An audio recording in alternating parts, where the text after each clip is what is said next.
Nah, kenapa Tionghoa disebut non-PRI? Karena mereka diwakili oleh Partai Tionghoa Indonesia menyatakan, kami orang Tionghoa tidak mengenal akan bangsa. Hati orang Tionghoa itu seluas sungai Yangtze, sungai yang paling luas di seluruh muka bumi. Maka bagi kami tidak ada yang namanya bangsa.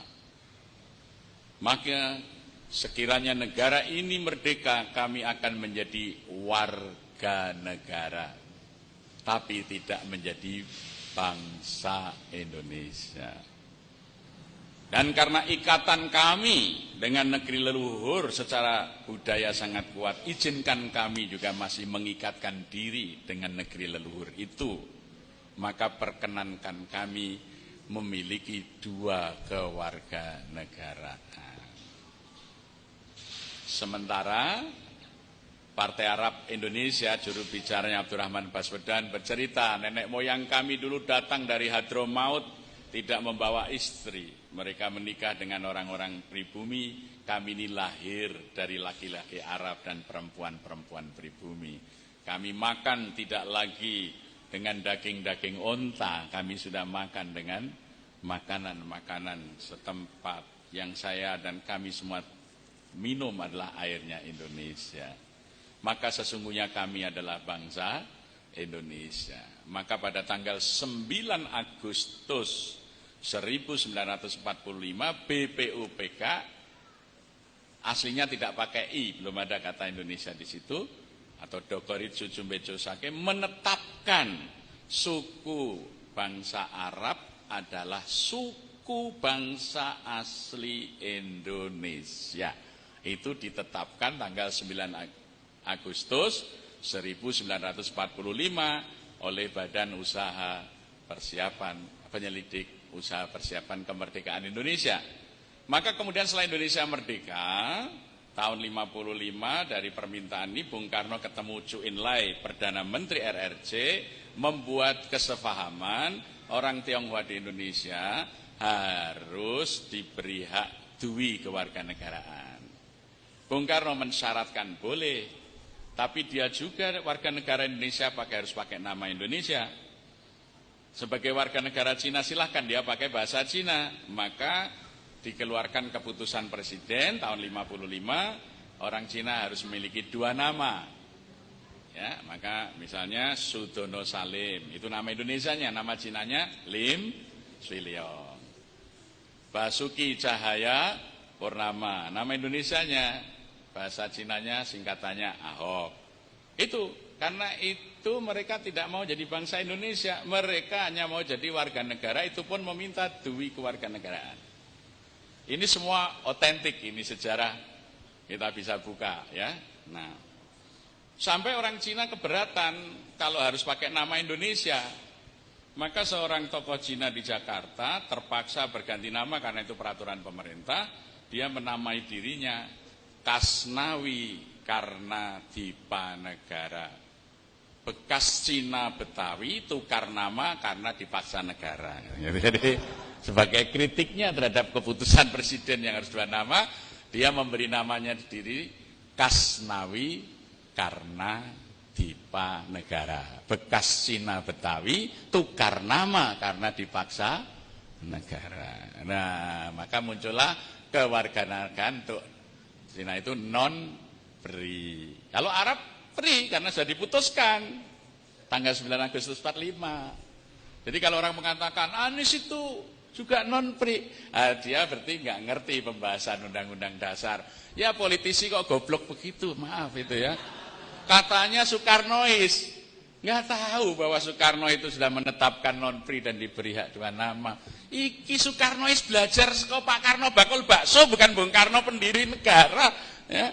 Keliru, Soekarnoismenya Soekarno tukang beca atau Soekarno bakul bakso. Kalau Soekarno itu pendiri negara, ini aturannya. Goblok men dari pengikut Soekarno.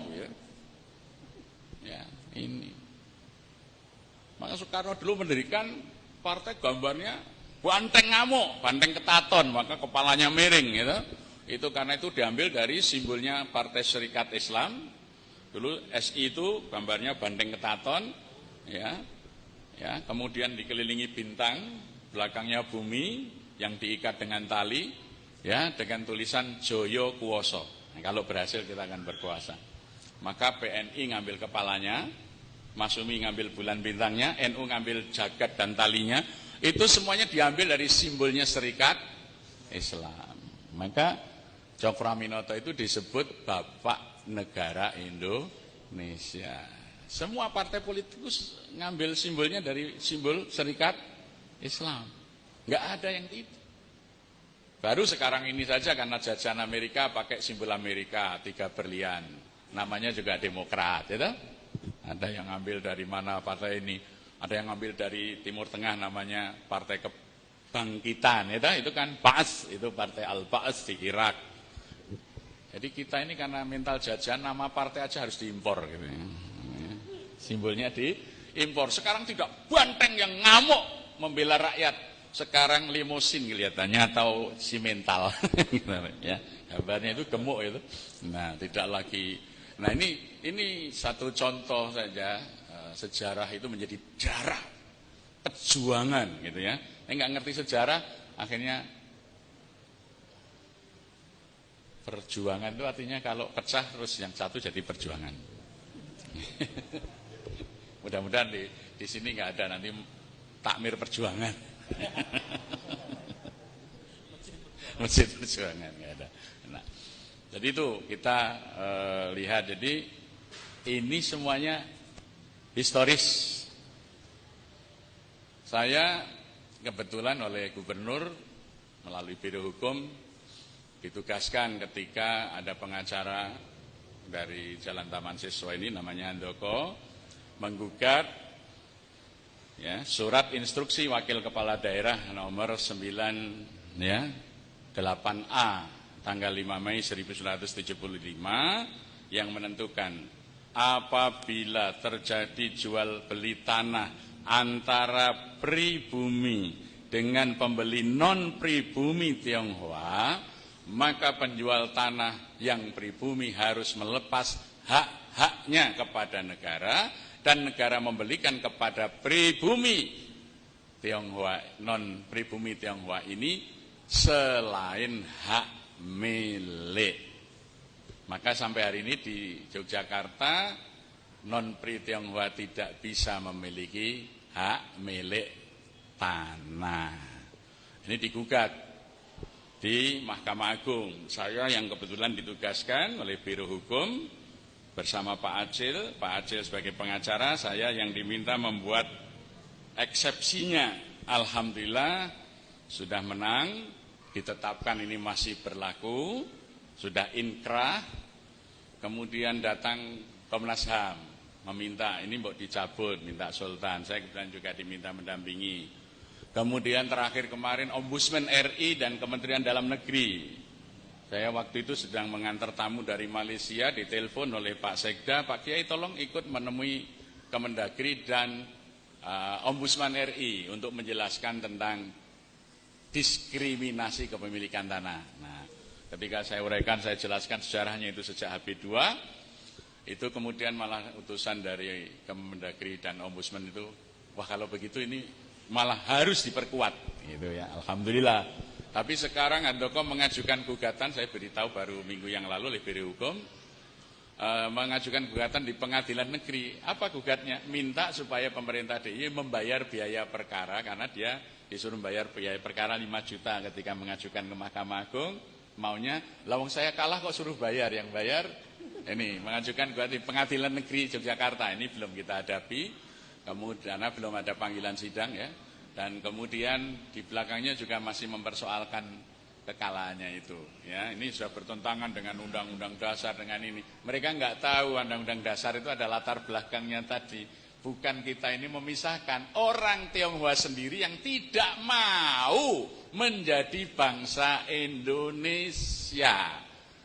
Sekali lagi, orang Tionghoa sendiri yang menolak dimasukkan sedalam golongan bangsa Indonesia. Karena mereka merasa lebih tinggi, Maka mereka nggak mau tinggal di kampung-kampung, di desa-desa. Mereka mesti tinggal di kawasan mereka sendiri. Mereka itu merasa tetap sebagai bangsa lebih tinggi dari pribumi. Ya.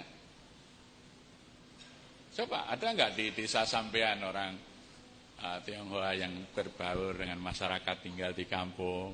Ya, itu. Maka mereka nggak mau jadi bangsa Indonesia karena memandang bangsa Indonesia itu rendah.